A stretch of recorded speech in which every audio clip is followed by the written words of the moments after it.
Welcome to the world of probiotic foods. This is Cultured Food Life with your host, Donna Schwenk.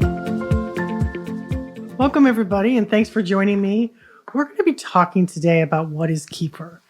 And some people call it kefir.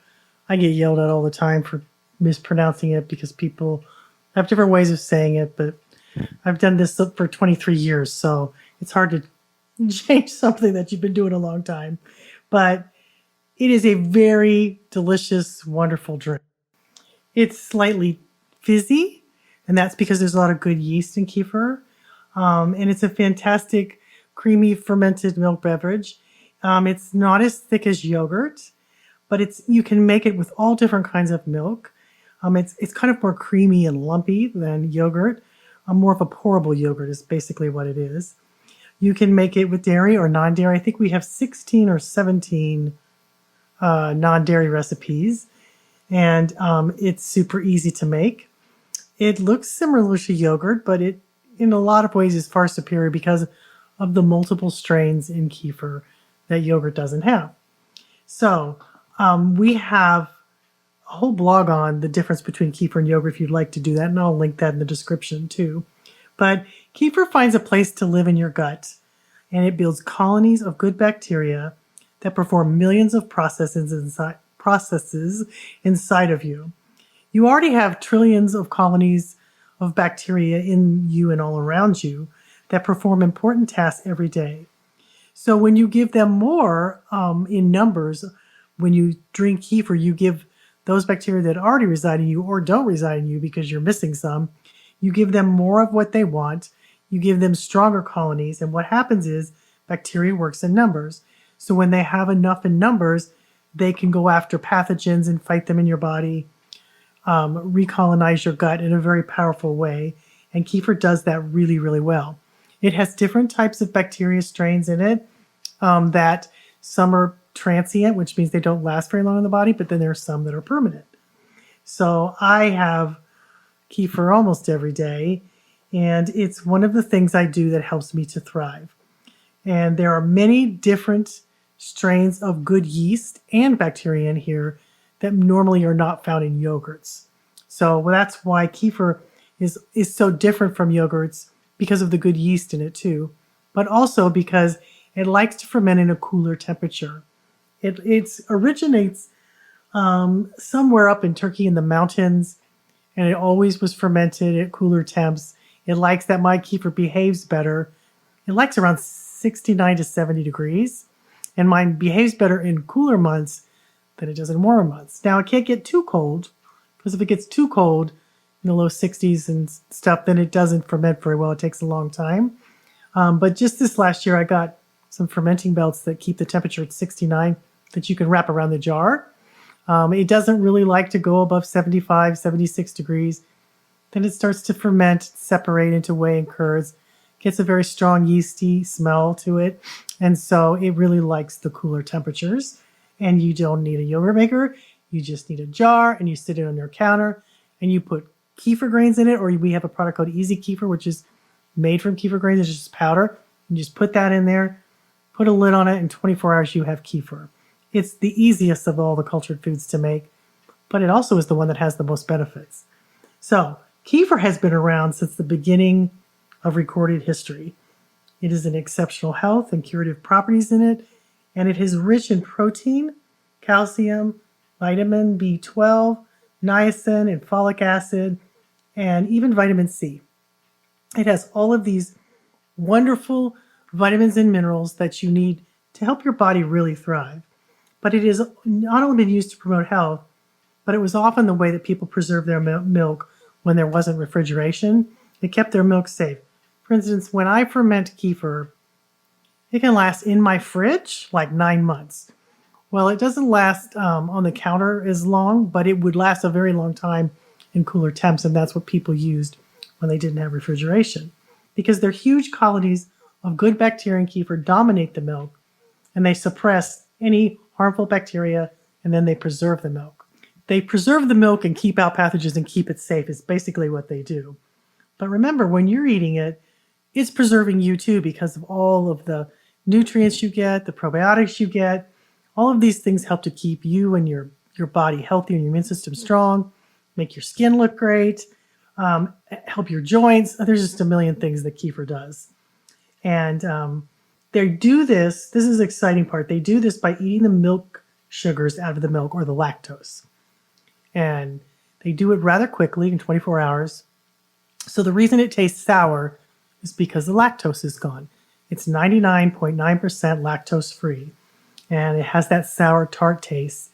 And then you know that the sugars in your milk, the lactose in your milk, are almost completely gone. You're down to like one carbohydrate in milk after it's been fermented. And that's why it tastes sour. And it's considered a very low carbohydrate food. And they create this incredible environment as they're consuming all that lactose. And then as you consume it, it in turn, preserves you, keeps you healthy, lowers inflammation, has 19 anti-inflammatory qualities in it, and it does an incredible job of keeping your gut really healthy and strong. So kefir has like 30 maybe good bacteria, but it also has like 20 good yeast in it too. And most yogurts only have one or two strains. Yogurts are great too, but they're different strains. They do different things depending on what's in them. And kefir has the most of all the good bacteria, but then there are some strains that kefir doesn't have. So that's why we sell other yogurts like L. reuteri. And actually, kefir does have a strain of L. reuteri, but it's very small. It's a different strain. So it's not as strong as making L. reuteri by itself. It doesn't have bifido, but kefir feeds bifido. So that's why we sell different yogurts, so that you're getting a diverse set of microbes that your body really needs to stay healthy. And kefir was turbocharged with good yeast as well as good bacteria. And we need that too, because our body is made up of hundreds of billions of yeast and good bacteria. And it helps to keep the harmful yeast at bay, because the more good bacteria you have, for instance, candida is a yeast. It's not in kefir, but the good yeast in kefir help to keep candida in its rightful place. They dominate it. And that's another good thing about kefir, is that the more good bacteria you have, the less candida has an opportunity to thrive and grow. So we need all of this stuff. Yeah, it's kind of like bacteria kind of had a bad name for a while, and then yeast are having a bad name because everybody kind of lumps them into one thing. But your body is a combination of these things, and you need the good ones. And that's what kefir does for you. So yogurt is a mild nutrient fermented food, and it also consumes a lot of lactose. That's why it's sour, but it doesn't do it as much as kefir because it doesn't have as many strains or isn't fermented as long. So it helps but both of those help the body assimilate the good stuff. They help you, anything that you eat with kefir is going to help you to digest it, because kefir is basically, it can digest anything. And so it's active, good bacteria and yeast, and massive amounts of enzymes, digestive enzymes, provide you more nutritional value than yogurt would by helping you digest the foods you eat with it. So one of the great things about kefir is if you're constipated or have a lot of problems with that, kefir is fabulous for that. It's also good for acid reflux. It's wonderful for helping reduce or eliminate food allergies or seasonal allergies.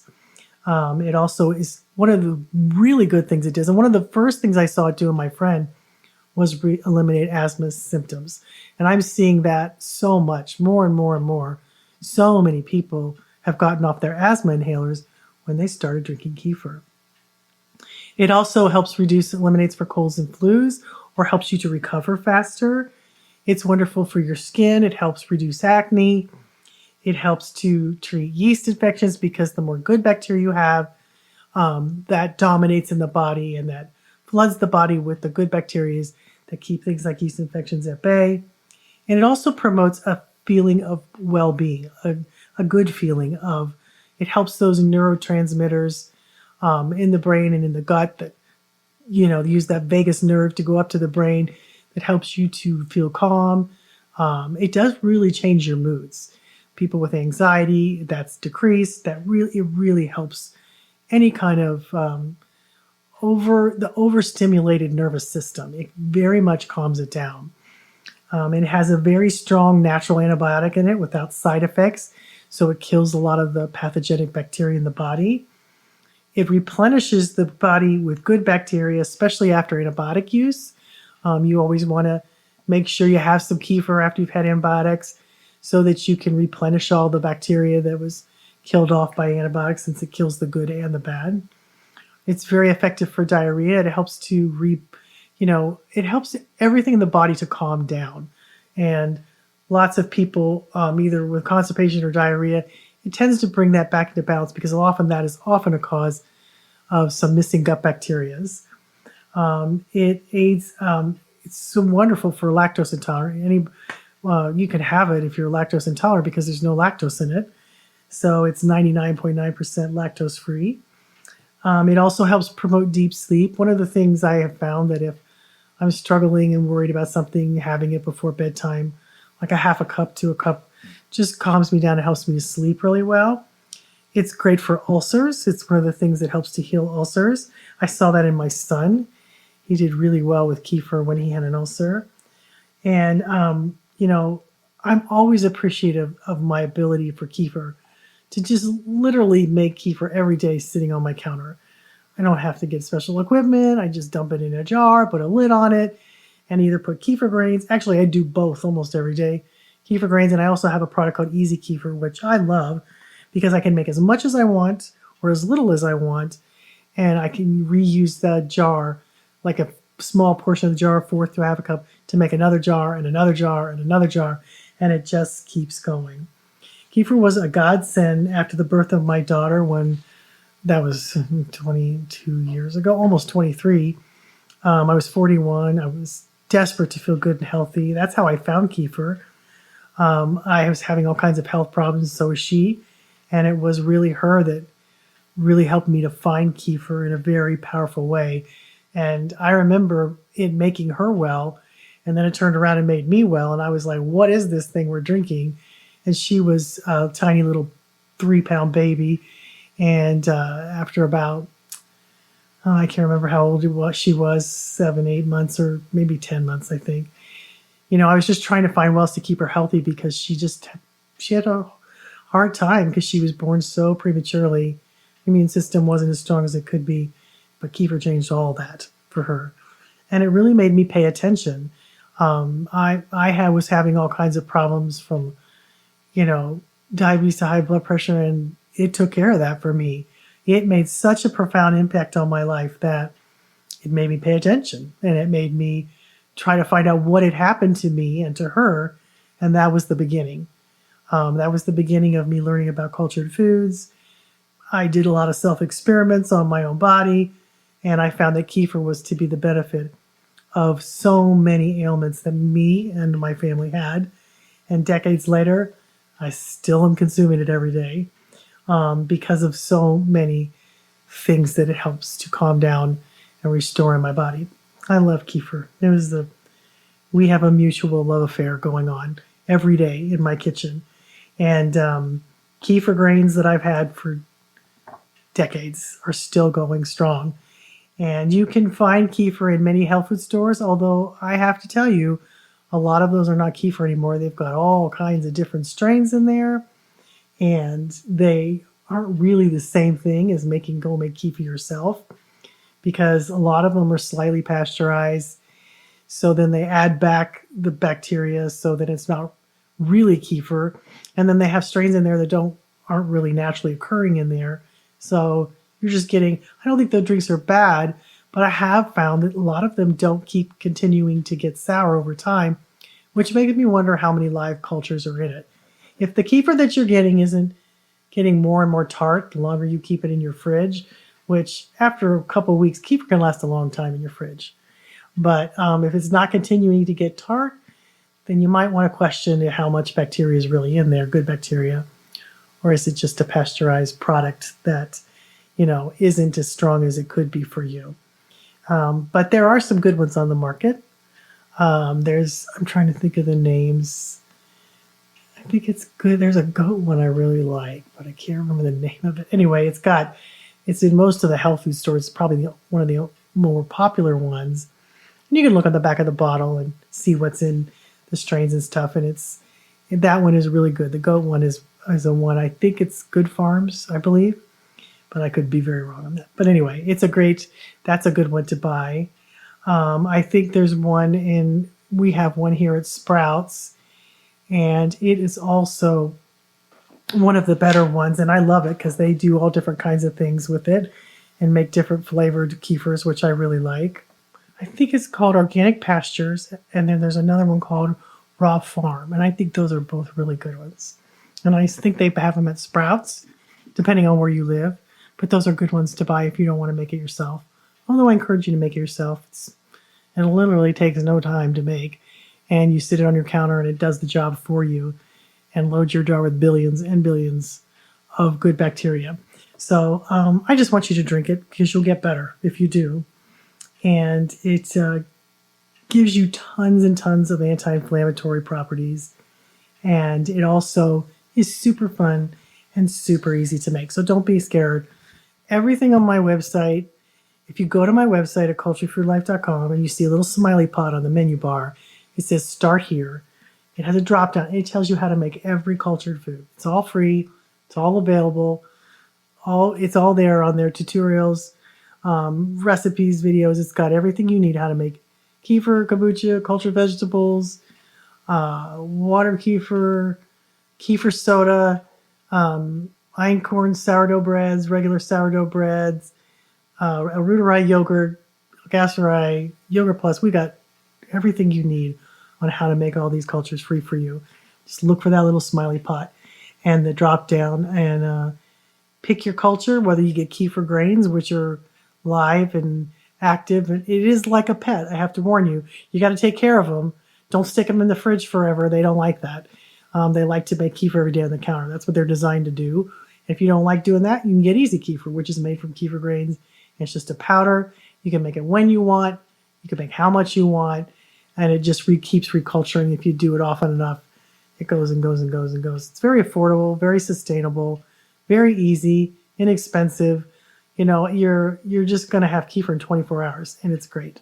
You just need a glass jar, and a lid, and you're good to go. So I've been doing this a long time, guys.